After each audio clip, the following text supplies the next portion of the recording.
Okay, chapter 6, the defiant one. A few weeks before I started the 6th grade, I began to turn off my feelings. By then, I was completely drained of emotion. I had become fed up with the teeter-totter effect of my new life. On the upside, I was elated to play in the bright rays of the summer sun. On the downside, I dreaded being teased by other children or having to wait like a trained dog for the remote possibility of a visit from father. I was fully aware that a cold change was taking place inside of me. I did not care. I told myself that in order to survive, I had to become so hard so that I would never allow anyone to hurt me again.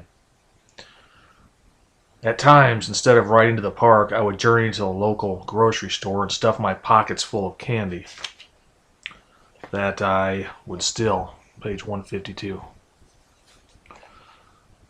I didn't even want the sweets. I knew I could never eat all those candy bars. I stole to discover if I could get away with it. I felt a gut-wrenching thrill of calculating my next move, followed by the spine-tingling sensation of strolling out of the store uncaught. Sometimes I'd steal from the same store 2 or 3 times a day. Whatever I did not smuggle into Mrs. Catan's home, I'd give away to kids in the park.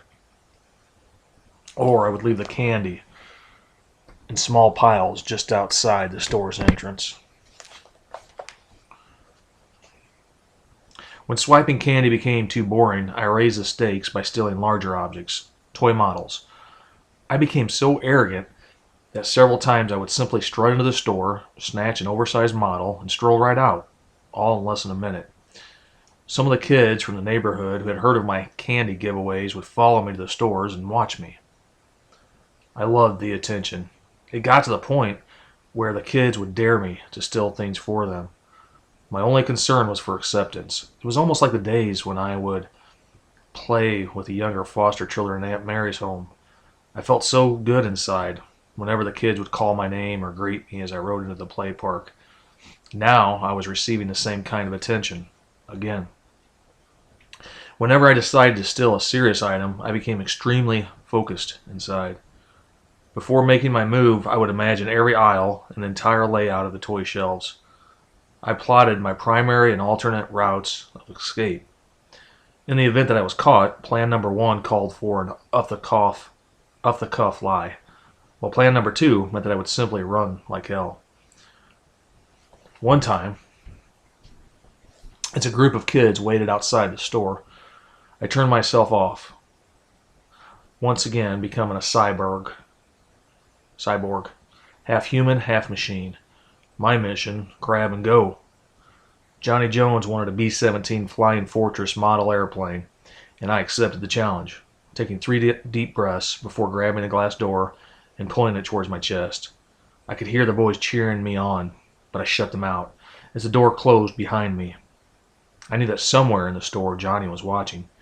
He wanted to see my bravery in person. I didn't care. I had an objective to accomplish.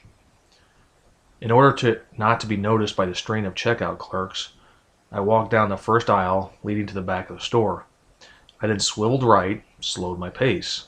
By then, my ears had become like radar, distinguishing between the sounds of the shoppers and the store employees. Page 154.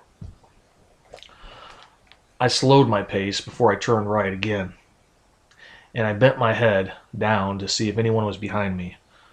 The coast was clear. My heart was racing as my objective came to view on the top shelf of aisle 4. I knew this job was going to be a challenge. For a split second, something didn't feel right. I thought of aborting. Negative, I told myself a second later.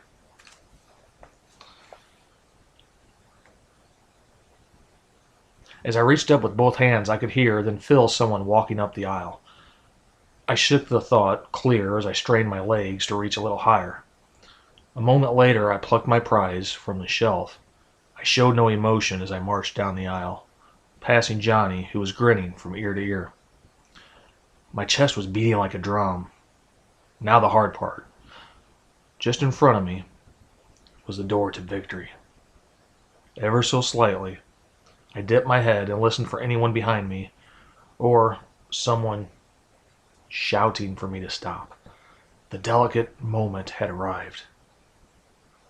My face became tight as I reached out to push the door open, just enough to allow me to slide out, so in case someone had followed me, that person would have to spend the extra time and effort of pushing the door open, providing me an additional chance of sprinting away. I smiled to myself, knowing that I had thought of everything.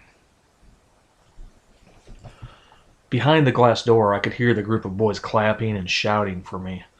Johnny was already outside, page 155, his eyes as big as pancakes. I broke my concentration for a moment, but only for a moment, thinking what my latest risk would do for my acceptance among the group. At times, in the past, the boys had teased me and played tricks on me in the park. I knew all along that they were taunting me, but I went along with the gags anyway. Any attention was better than none. I held my head high, smiling as I slid out the door. By then the boys were laughing, and they began to attract attention. I thought I heard the sound of the door swish open from behind me. I started to reach over with my right hand and toss my prize to Johnny when screams of laughter erupted. Johnny laughed so hard that he had tears in his eyes. I snapped out of my concentration and laughed too. "David," Johnny howled, "I'd like you—" "Oh man, this is just too much," he giggled. "I'd like you to meet my dad." In an instant, my feet transformed into solid blocks of ice. I turned to see a man in a red Walgreens vest with a name tag that read, "Mr. Jones, store manager." Mr. Jones snatched the model, then grabbed my shirt. I walked in front of him as he opened the door to the store. Page 156. As the glass door closed behind me, I turned my head. The group of boys leaned on their bikes and yelled, "Busted!" at the top of their lungs. "We've had our eye on you for quite a while. My son told me all about you, David." I closed my eyes, thinking what a complete fool I was. I wasn't sorry for stealing. I knew that what I was doing was wrong, and I had accepted that fact. I even knew that my luck would eventually run out. But to be set up by the kid's father? I knew that Johnny himself was swiping candy at the store next to Walgreens. I should have been better, I told myself. I knew they couldn't have liked me for just being another kid. About an hour later, I returned to Lillian's home. I opened the door and I could hear her run from the couch. As I dragged myself up the stairs, she stood with her hands glued to her hips. Her face was cherry red. I slid into the kitchen chair before Lillian began her fury of questions, statements, and past observations on my past behavior. I simply stared through her, nodding when I felt a response was necessary. I tried to convince her that I was indeed sorry, and as the words spilled out, they seemed too easy. Page 157. I knew my heart wasn't in it. Afterward, I plodded off to my room where I lay on my bed, staring at the ceiling. I was grounded for a week. Big deal, I told myself. A few minutes after Rudy came home, I stood in front of him. I silently let out a sigh. "Round two," I told myself. "I don't know what it is with you," Rudy began to rave, "but I'll tell you this. I'm not putting up with a thief. I know I've let some things slide by, and I know that Lil's a bit easy on you. I can accept that. I also know you've had some hard times. But I'm not going to stand for this anymore, that potty mouth of yours, the fighting, the hitting, the yelling, calls from your mother, slamming my doors around this home. Do you know how much doors cost? Do you?" I shook my head. "No." "Well, it's more than you'll ever make. I work hard. And I love you kids, but I don't need your crap. You hear me?" Rudy yelled. I nodded again, knowing that Rudy knew I didn't care. "Are you the one who's been stealing my cigarettes?" My head swung upward. "No, sir." Page 158. "And you expect me to believe you?" Rudy shot back. "If I hear you've caused any more problems, I'll send your little butt to the hill." My face lit up. "The hill?" "Oh, now I have your attention. Ask around." Rudy twirled around. "Ask Larry Jr. here. I've driven him to the hill a time or two. Haven't I, Larry?" Larry Jr., who had been chuckling behind Rudy's back, now put on a serious, frightened face. Right, Dad. he said in a fearful tone as he bowed his head. I don't want to. You're a bit young, but I'll load that butt of yours in the car and haul you myself. If there's one thing I will not tolerate, it's a liar and a thief. Rudy huffed, and as Lillian approached his side, and Lil can cry her eyes out. That's the way it's going to be in this house. Am I clear, young man? I nodded. Are you too big in the britches that you can't say yes or no? Rudy barked. Yes, sir, I said in a defiant tone. I understand. Then go to your room. You're grounded. I sat in my room and stewed. Yeah, I said to myself, grounded. Big deal. I wasn't mad at Rudy or Lillian for yelling at me, page 159, or even being set up by Johnny and the other kids. I was furious for allowing myself to let down my guard. David, I yelled at myself, how could you have been so stupid? I then jumped off the bed and began pacing the floor, becoming more upset at everything in my life. That Saturday, I put a little effort into my chores. I carelessly vacuumed the home and barely removed the dust from the furniture. And when the chores were completed, Rudy took Lillian shopping for groceries. All alone, I rocked on Rudy's recliner chair and flipped to the TV channels, and I soon lost interest when I realized that the morning cartoons had already been on. I rolled out of the chair and I strolled over to the living room window, staring outside. I thought that maybe Dad would visit me tomorrow, and after a few seconds I chuckled to myself, knowing how foolish I was being. Suddenly, the blur of a kid whizzing down the street on his bike caught my eye, and without thinking I ran into my bedroom, emptied my money jar into my hand, and grabbed my jacket before trotting down the stairs. I proudly wheeled out my bike and made it a point to slam the door extra hard. Page 160. I had decided that I was going to run away. I felt a rush of excitement. This is page 160. Yeah.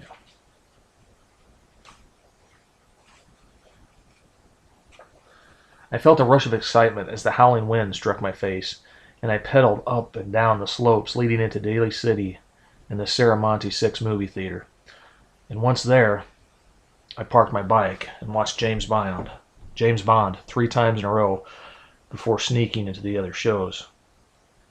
Later that evening, the theater attendant kicked me out so he could close for the day, and the reality of my decision began to sink in.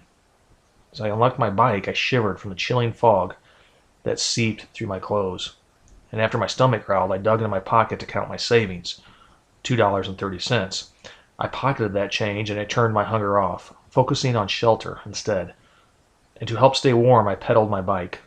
Only after I rode past the darkened homes in the neighborhoods did I realize that it was after 11:30 p.m. Sometime later, I rode down the street leading to my old elementary school. I coasted past the play yard, listening to the sounds of the swings sway from the breeze, and afterward I walked my bike up the seemingly endless hill of Eastgate Avenue. When I reached the top of Crestline Avenue, just as I had a few weeks before, I hid beside a clump of bushes as I peered down the foggy street. Page 161. I couldn't resist riding down the street. I stopped a few houses above Mother's house. A soft yellow light shone through her draped bedroom windows, and I wondered whether Mother ever thought about me as I did her. I began to think of how my brothers spent their time at Mother's house.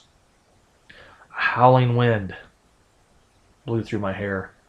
I rolled up the collar of my shirt. I realized that the house I was spying on was not the same home that I had entertained an army of children when Mother was a Cub Scout leader, or the same home that had been the most popular home on the block during Christmas season so many years ago.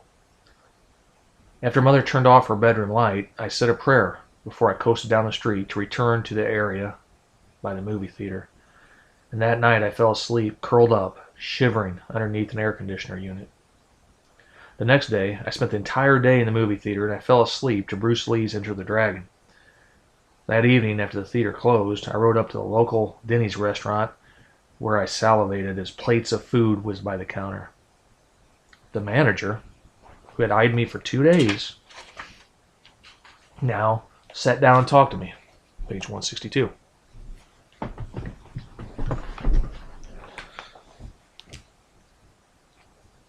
After a few minutes of prodding, I gave him the Catan's phone number, and I gulped down a burger before Rudy picked me up in his blue Chrysler. David, Rudy began, I'm not going to badger you. All I can say is you can't keep acting like this. This is no way to live, for you or for us. You've got to shape up. Once we arrived at their home, I took a quick bath, then drifted off to sleep as Rudy and Lillian discussed how to handle me. The next day, Miss Gold made a rare appearance. She didn't seem to be her bouncy self, and I noticed she forgot to give me a hug. David, what seems to be the problem here? She asked in a firm voice. I played with my hands as I tried to avoid looking at Miss Gold. How come you never come to visit? David, now you know there are lots of other children who, like you, need my help. You understand that, don't you? Yes, ma'am, I said in agreement. I felt guilty, taking Mrs. Gold's time away from the other children, but I missed seeing her as much as I had before the trial. Page 163. David, Mrs. Catans tells me that you're having a very hard time adjusting here. Is it that you don't like the home? What's going on inside of you? What's that cute little boy I knew a few weeks ago, huh? I stared at my hands. I was too embarrassed to answer. After a minute of silence, she said, Don't worry. I know all about the psychiatrist. It's not your fault. We'll find you one who's used to relating with kids. I'm not a kid. I'm 12 years old and I'm tired of being picked on, I stated in a cold tone. I had to catch myself before I revealed another side of my personality that until recently had never existed. David, why are you so upset? I don't know, Mrs. G. Sometimes I just... Miss Gold scooted closer to me from the other side of the couch. She lifted my chin with her fingers as I sniffled and wiped my nose. Are you getting enough sleep? You don't look so good. Do you not like it here? Yes, ma'am, I nodded. I like it here a lot. Miss Catans is real nice. It's just that sometimes I get scared. I try to tell her, but I can't. There's just so much I don't understand, and I want to know why. Page 164. David, I know this may be hard for you to swallow, but what you're feeling right now, right this moment, is perfectly normal. If you weren't a little confused or worried, then I'd be concerned. You're perfectly fine. But what am I concerned about right now is your behavior. I know you're a better boy than you've been acting here recently. Am I right? And Mr. Catans is not very happy with you at the moment, is he? So I'm okay? Miss Gold smiled. Yeah, for the most part, I'd say so. We've still got to iron out a few wrinkles. But if I could only get you to modify your behavior, you'd be fine. Now, do you have any questions for me? Yes, ma'am. Have you heard anything from my dad? Miss Gold raised her eyebrows. Hasn't he been here to visit? He was supposed to have seen you weeks ago, she said as she flipped through her notebook. I shook my head no. I wrote him some letters, but I don't think I have the right address. I didn't get any letters back. And I don't have his phone number. Do you know my dad's okay? Page 165. She swallowed hard. Well, I do know that your father's moved into another apartment. And he's been transferred to a different fire station. Tears dribbled down my face. Can I call him? I just want to hear his voice. Honey, I don't have his number. But I promise I'll try to call your father as soon as I can. I'll try to call him today. Is that why you drove by your mother's house and tried to call her a few weeks ago? I don't know, I answered. I didn't dare tell Miss Gold about cruising by Mother's house the other Saturday night. How come I'm not allowed to call her? David, what is it you're expecting? What are you looking for? She asked in a soft tone, as she too seemed to search for answers. I don't understand why I'm not allowed to see or talk to her or the boys. What did I do? I just want to know why things happen like they did. I don't want to turn into the kind of person she is now. The psychiatrist says I should hate my mom. You tell me what I'm supposed to do. Well, I don't believe you should hate your mother, or anyone else for that matter. How could I put this? Page 166.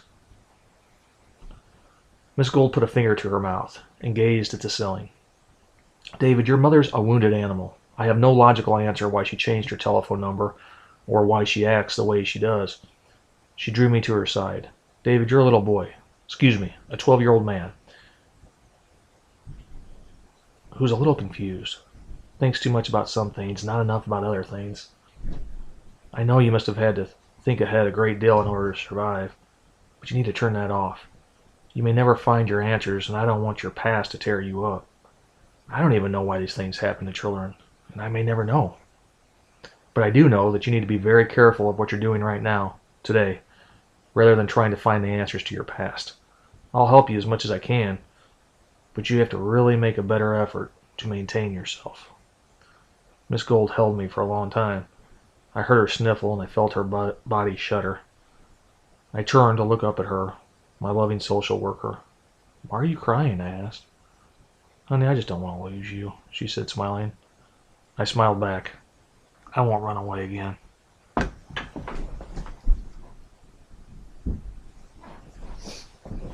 Page 167. "Honey, I can only tell you one more time. You need to be very, very good. I don't want to lose you." "I'll be good, I promise," I said, trying to reassure my angel. After Miss Gold's visit, I returned to my usual joyful self. I felt good inside again. I didn't think about the nutty psychiatrist. I made an extra effort to get along with Larry Jr., and I performed my chores with pride. I did not even mind being grounded. I simply snuck downstairs, borrowed some old car wax, and polished my bike from end to end. I kept my room spotless, and I waited impatiently for a change of pace and for the start of the school year. Once school started, I kept to myself as I watched other kids from my class show off their fancy clothes and their colored markers. During recess, I strolled out to the grass and watched some of the boys play football. I turned my head for a moment, and a second later, a football struck the side of my face. As I rubbed the steen on my right cheek, I could hear laughter. "Hey man," the biggest kid shouted, "throw us the ball." I became nervous as I bent down to pick up the ball. I had never thrown a football before. I knew I couldn't throw a smooth spiral. Page 168. I tried to imitate the other boys as I sucked in my breath and then flung the ball. The football wobbled end over end before it dived a few feet in front of me. "What's the matter, man?"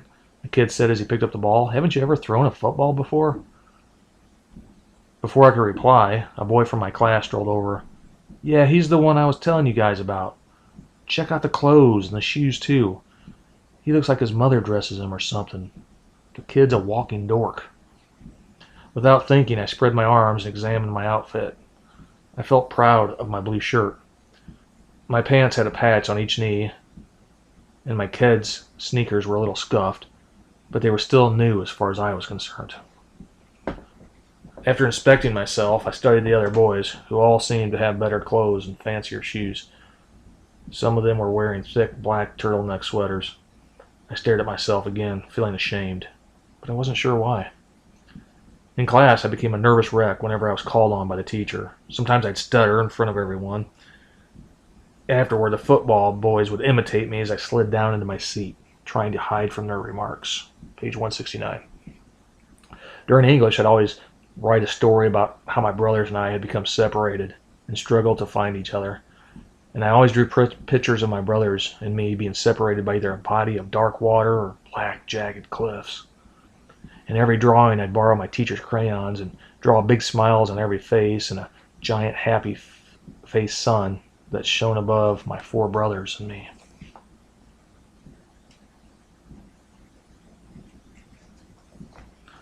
Once, while walking home from school, a couple of the football boys teased me about using crayons.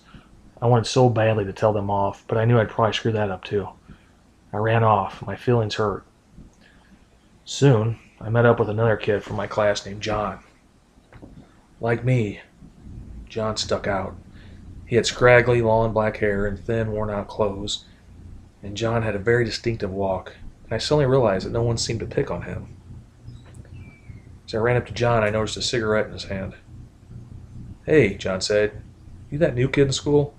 "Yeah," I replied, feeling proud as we began to stroll along. "Don't worry about those guys," John said, pointing behind him.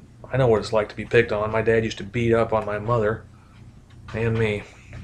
Page 170. "He don't live with us anymore." I quickly zeroed in on his rough attitude. John went on to explain that his parents had just divorced, and his mother had to work full-time in order to feed his brothers and him.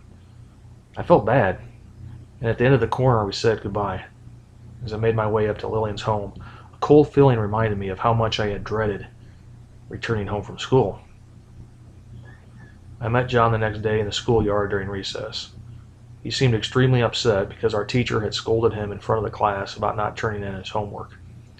John boasted to his two other friends and me that he was going to get even with the teacher. He seemed to guard his words as I leaned in closer to hear his plan. "Hey man, you're not going to think on me, are you?" "No way," I assured him. "All right, you see, you have to be a member of my gang to hang around me. I'll tell you what. You meet us at the parking lot after school, and I'll tell you the plan then." I accepted John's challenge, knowing I was getting into trouble. In class, he would always act tough. Even the rich football boys stayed away from him. Page 171. As I daydreamed in class that day, I thought 1,000 times about chickening out. I told myself that when the bell rang, at the end of the day, I'd stay behind and be the last person to leave. Then I'd sneak around the parking lot, missing the boys. The next day, I'd simply tell John that I had forgotten. When the bell rang that afternoon, I flung the lid to my desk open as if I were frantically searching for something. I heard the kids' feet shuffle as they flocked out of the class, and when I felt I was safe, I slowly closed the lid to my desk, and I saw John standing in front of me. I let out a sigh, accepting the fact that I had to go with him. John flipped up the collar of his black vinyl jacket. At the parking lot, John's two friends fidgeted as they too tried to look cool. "This is it," John bragged. "I've decided the new kid here is good enough to join our gang. He's going to flatten the tires of Mr. Smith's new car. And I mean tires, as in 2 or more." He stated, as he stared into my eyes, "That way Smith won't be able to use a spare tire." "Pretty smart, eh?" John laughed. I turned away from him. I knew that when I stole candy and toys from the stores I was wrong, but I had never hurt anyone's personal property before. I didn't want to now. Page 172. I could feel the stares around me. I swallowed hard. "Gosh, John, I really don't think we ought to." As John's face turned red, he punched me in the arm. "Hey man, you said you wanted to be my friend. Join my gang, didn't you?" Some of them began to close in around me. The two other boys nodded in approval. "Yeah man, alright, I'll do it. But after that, I'm in the gang, and I won't have to do anything like this again, right?" I said in a broken voice as fear overtook my weak efforts to sound tough. John slapped the back of my shoulder. "See, I told you, the kid's all right." I narrowed my eyes and I tightened my face. I became cold inside. "Let's do it," I said in a new macho voice. John led me to a brand new light yellow sedan. He nodded at me as he eased himself away from the scene of the crime. The two other boys giggled as they followed their leader. I let out a deep breath and I knelt down, not believing what I was about to do. I could feel my heart race. I wanted to stand up and run away, but I shook it off. "Come on," I yelled at myself. "Just do it. Come on." Page 173. I scanned the area before I tried to unscrew the cap to the tire stem.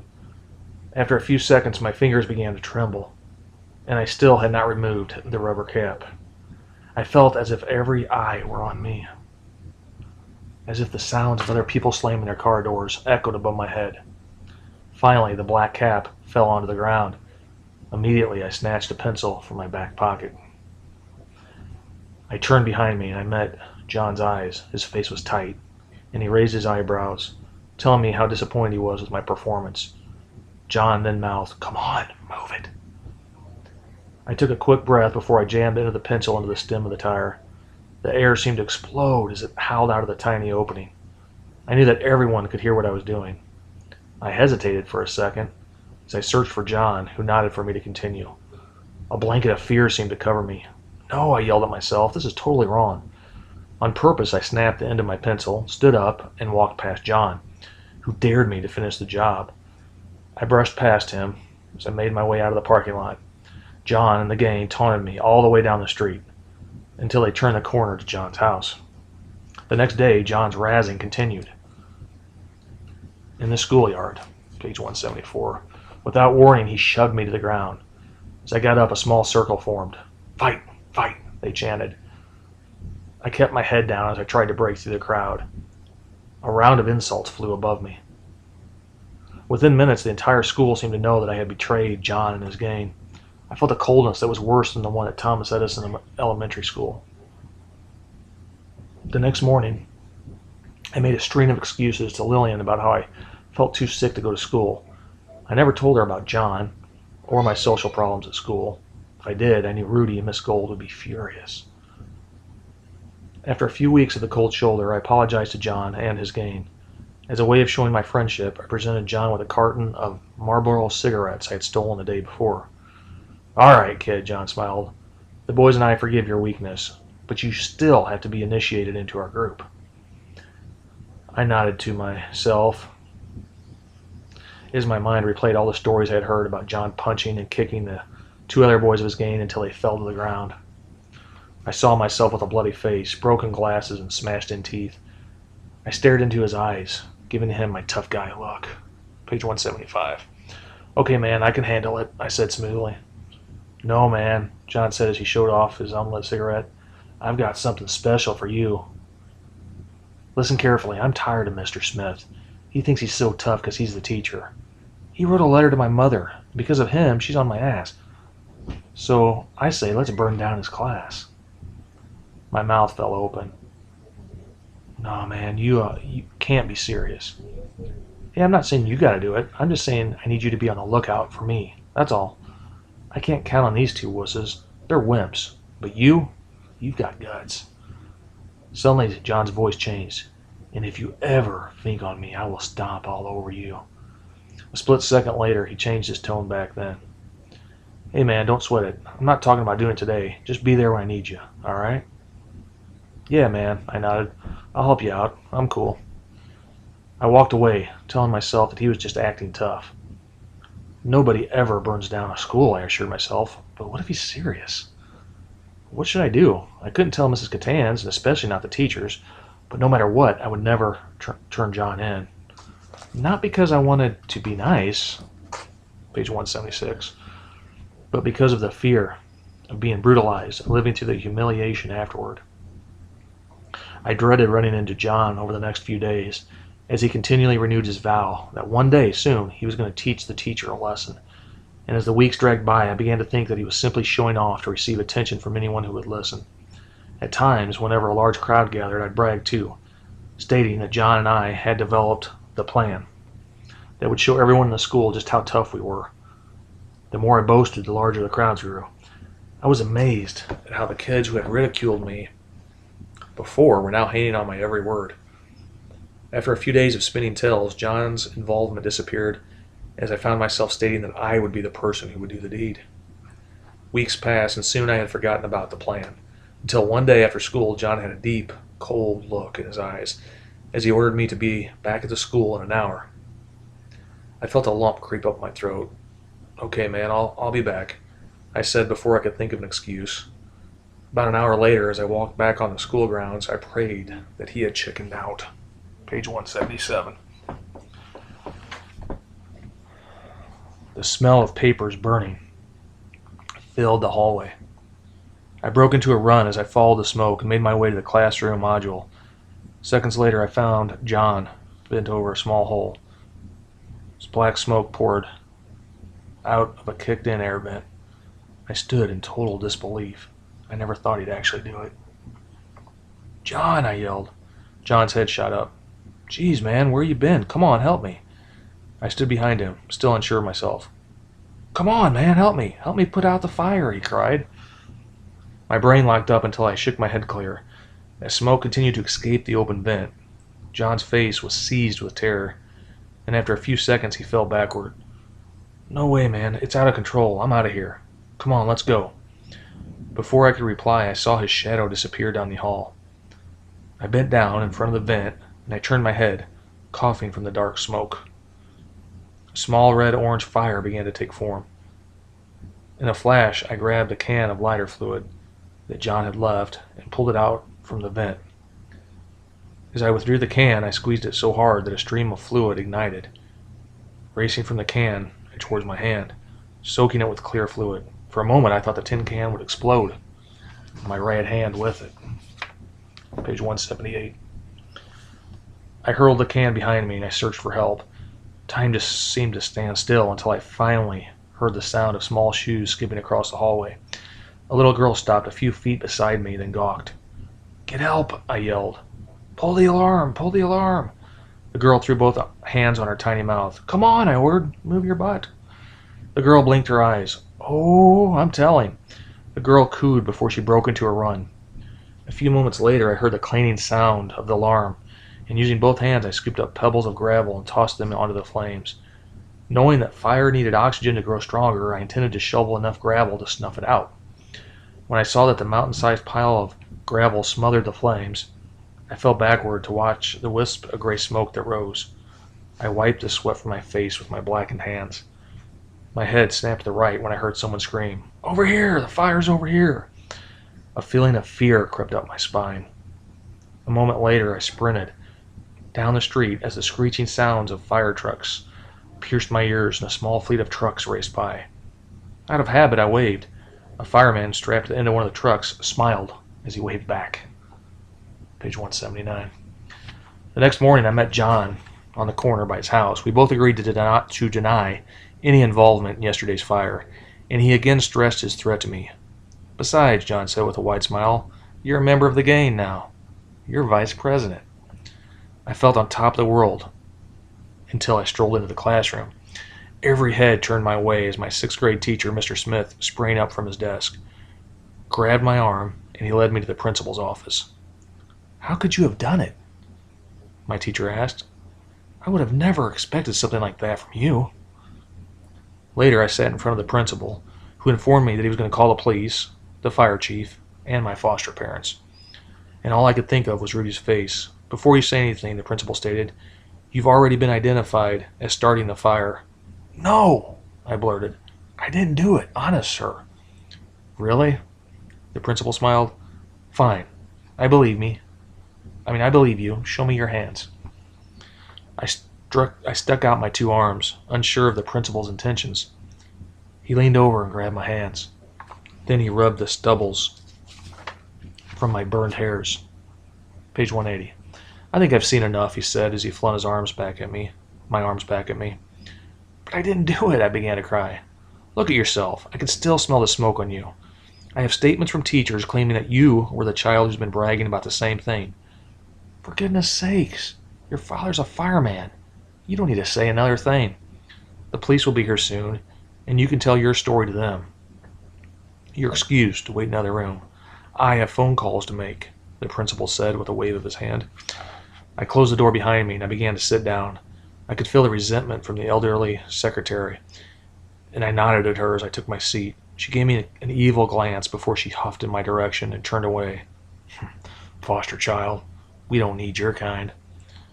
I gripped the arms of the chair and leaped out of the seat. "I know what you think of me, all of you. But know this, I didn't do it," I yelled as I slammed the door behind me. A moment later, I could see the principal fly out of his office, waving his fist at me. Without thinking, I ran from the school. I didn't stop until I reached the bottom of the hill by John's house. I hopped the fence, hid in his play fort, and waited for him. "Man, this is too cool." Page 181. "You escaped," John panted when he discovered me knocking on his back door hours later. "What?" I exclaimed. "Man, the kids in school think the police came to arrest you, and you beat them up and ran off. Man, this is just too much," he said, unable to control himself. "Everyone thinks you're so cool." "Wait a minute, man, stop it, wait up," I yelled, cutting him off. "The principal thinks I did it. He thinks I started the fire and that I've already been identified. You gotta help me, man. You gotta tell him the truth." "Hey, man, no way," John said, backing away from me with his hands in the air. "You're on your own." I shook my head from side to side. Tears were starting to swell in my eyes, but I held them back. "Man, this is serious. You gotta help me." "What am I gonna do?" "Yeah, man, all right. You can't go home. I'll tell you what. I'll hide you here until we figure out what we do." "Okay," I said, trying to relax my heaving chest. "But you gotta tell them what really happened at school." Page 182. John's mouth quivered. He began to mutter something. In a flash, I grabbed his shirt. "Shut up and listen. You did it. I didn't. I saved your ass. I put out the fire. You tell him the truth." "I mean it," I yelled. John's tough guy act melted away. Yeah, alright. Tomorrow, man, okay? Just relax. That night I shivered on a makeshift wooden bed in John's clubhouse outside. Earlier I'd picked up the phone to call Lillian, but I slammed it down when I heard Rudy's stern voice on the other end. David, he had said after a long pause, I know it's you. If you know what's good for you, you'll... The next day the hours seemed to drag on as I waited for John's return. When he finally came home, I flung the sliding door open. I ran inside to warm myself. Okay? I asked, rubbing my hands. Everything's all right. You told him, right? You told him the truth? I asked, feeling relieved that the incident was over and I could go back to the Catanzas. John slumped his shoulders and stared at the floor. I knew even before he spoke that I was doomed. Man, you promised, I whimpered. Well, the principal pulled me from class, he said in a soft voice, as he continued to stare at the floor. Page 183. He stopped for a moment. I thought he was about to give me another excuse when he looked up into my eyes and smiled. I told him, you did it. That it was your idea. My hands began to shake. You what? What did you do? John grinned. What did I do? I didn't do a thing, man. You gotta go. You can't stay here, he said in a dry voice. I was dumbstruck. Where do I go? What do I do? You should have thought about that before you burned the house. And that room, man. My mind tumbled in confusion. I thought you were my friend, I pleaded as John turned away. Moments later, I quietly closed the door to his house and made my way to the local shopping center in hopes of finding food to steal. I jumped in a clump of bushes whenever I heard a car coming. This is stupid, I yelled at myself. I can't live like this. I turned around and made my way to Rudy and Lillian's home. Taking a deep breath, I opened the door and I crept up the stairs, hearing the television set blare above me. As I shuffled into the living room, I was greeted by Larry Jr.'s alligator smile. He's here. Page 184. Lillian dropped the blanket she was crocheting. My God, David, where have you been? Are you all right? Before I could reply, I could feel the floor vibrate from Rudy storming down the hallway. Where is he? He bellowed. I swallowed hard before I gave my prepared speech that everything was a simple misunderstanding. That I, in fact, was the one who put out the fire, not the person who started it. I knew Rudy would yell at me for a few minutes. He'd probably ground me for another week for not coming home. But I knew once they understood the truth, everything would go back to normal. I smiled at Rudy, who breathed above me like a dragon. You're not going to believe this, but... You're damn right I'm not, Rudy roared. I don't believe anything anymore. In the last 2 days, I've had calls from the school, the police, juvenile probation, your father, and that mother of yours. Ever since he stepped foot in this house, Rudy pointed at Lillian before focusing again on me. I told you to keep your nose clean. And now you go off and do something like this? What in the hell were you thinking about? I can't believe it. Stealing isn't good enough for you? No, you've got to prove yourself. Is that it? Page 185. You say you felt lost, that you don't fit in. Well, I know who you are. You're an arsonist. That's what you are. Were you the one who's been setting all those grass fires around here? My God, Rudy, settle down, Lillian broke in. He wasn't even here back then. Well, I've seen enough. I've heard enough. That's it. He's out of here. Rudy yelled, and then he shook his head and let out a deep sigh, indicating that he was finished. A long silence followed. He breathed over me while Lillian stayed glued by his side. Up until a few minutes ago, I felt I could have cleared up the confusion with a few words, but I suddenly realized it was my past actions that had led Rudy to his conclusion. To him, I was guilty, and I knew that nothing I could say would change his mind. I gazed up at Rudy with tears in my eyes. I wanted so much for him to believe in me. Those crocodile tears might work on Lil, but they won't do a bit of good with me, he stated. I cleared my throat before whimpering. My dad called? Lillian indicated yes by nodding her head before tugging on Rudy's sleeve. Let's put it to bed for now. Page 186. Rudy turned his frustration on Lillian. Wake up, Lil. For God's sakes, we're not talking about snatching another candy bar. He burned a school. No, Lillian said, cutting him off. The principal believes there was another boy involved. Rudy seemed tired. I could see the dark circles under his eyes. Come on, Lil. Does it matter? He's a foster child. He's been picked up for shoplifting, And his mother's filed bogus police reports against him. Who do you think they're going to believe? That's the bottom line. Lillian broke out in tears. Rudy, I know he's not a bad child. He's just... I wanted to hug her, take away all the pain I had caused her.